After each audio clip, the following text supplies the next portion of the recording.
ನಮ್ಮ ಪ್ರದೀಪ್ ಈಶ್ವರ್ ಆ ದಂಧೆ ಮಾಡ್ತಾ ಇಲ್ಲ. ಆ ದಂಧೆ ಮಾಡಿದ್ದಿದ್ರೆ ರಾಜ್ಯ ಬಿಟ್ಟು ಹೋಗ್ಬೋದು, ದೇಶ ಬಿಟ್ಟು ಹೋಗ್ಬೋದು.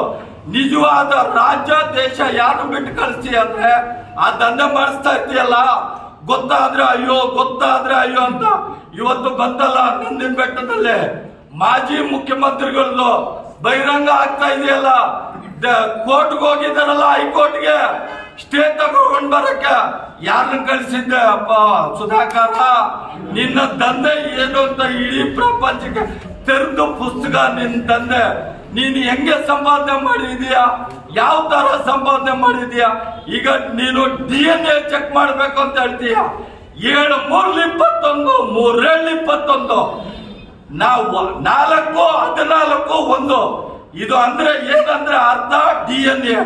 ಈಗ ಉಪಾಧ್ಯಕ್ಷರು ಅಧ್ಯಕ್ಷರು ಆಗಿದಾರಲ್ಲ ನಗರಸಭೆಯಲ್ಲಿ, ಅವ್ರದ್ದು ನಿಮ್ಮಪ್ಪಂದು ತಗೊಂಡು ಹೈದರಾಬಾದ್ಗೆ ಹೋಗಿ DNA ಚೆಕ್ ಮಾಡಿ ಇದೇ ಸಿರಿಗಟ್ ಸರ್ಕಲ್ ಅಲ್ಲಿ ಇಡೀ ಚಿಕ್ಕಬಳ್ಳಾಪುರಕ್ಕೆ ಅವತ್ತು ಬಂದ್ ಮಾಡ್ಸೋಣ.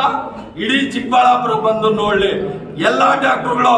ಯಾಕಂದ್ರೆ ನೀನು ಸಾಧ್ಲೆಲ್ಲ ಹುಟ್ಟಿದ್ದು, ಪೇರಸಂದ್ರದಲ್ಲೆಲ್ಲ ಹುಟ್ಟಿದ್ದು, ನೀನು ಹುಟ್ಟಿದ್ದು ಫಾರಿನ್ ಅಲ್ಲೇ. ಯಾಕಂದ್ರೆ ಫಾರಿನ್ ಬಿಸ್ನೆಸ್ ಬಹಳ ಮಾಡ್ತೀಯ, ಚೆನ್ನಾಗ್ ಮಾಡ್ತೀಯ. ಆ ಫಾರಿನ್ ಬಿಸ್ನೆಸ್ ಅಲ್ಲೇ ನಿನ್ಗೆ ಇವತ್ತು ಕೋಟಿಗಟ್ಲೆ ಬರ್ತಾ ಇರೋದು. ಇನ್ನೇನು ಶ್ರೀಲಂಕಾದಲ್ಲಿ ಏನ್ ಮಾಡಿದೆ, ಇನ್ನೊಂದ್ರಲ್ಲಿ ಏನ್ ಮಾಡಿದೆ ಎಲ್ಲ ಗೊತ್ತು. ಯಾಕಂದ್ರೆ ಇದೆಲ್ಲ ಏನಕ್ಕೆ ಕೇಳ್ತಾ ಇದ್ದೀನಿ ಅಂದ್ರೆ, ನಾನು ಒಬ್ಬ ಸಾಮಾನ್ಯ ಕಾರ್ಯಕರ್ತ ಕಾಂಗ್ರೆಸ್ ಅಲ್ಲಿ. ಸುಧಾಕರ್ಗೆ 70 ಲಕ್ಷ ನಾನು ಖರ್ಚು ಮಾಡಿ ಅವನ ಕಡೆಯಿಂದ 70 ಪೈಸೆ ಆದಾಯ ಇಲ್ದಿರ ನಾನು ಹಿಂದೆ ಬಂದಿರೋದು.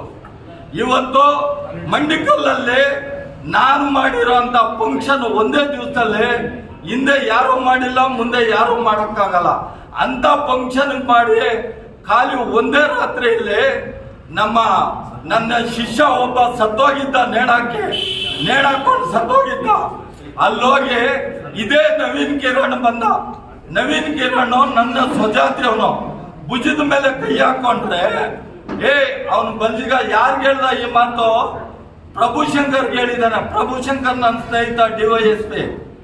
ಆ ಸುಳೆ ಮಗ ಬೋಳಿ ಮಗನ್ ಸೇರ್ಸ್ಬೇಡಿ ಅಂತ ಹೇಳಿದಾನೆ. ನಾನಲ್ವ ಸುಳೆ ಮಗ, ನಿಜವಾದ ಸುಳೆ ಮಗ ನೀನು, ನಾನಲ್ಲ ಕಣ.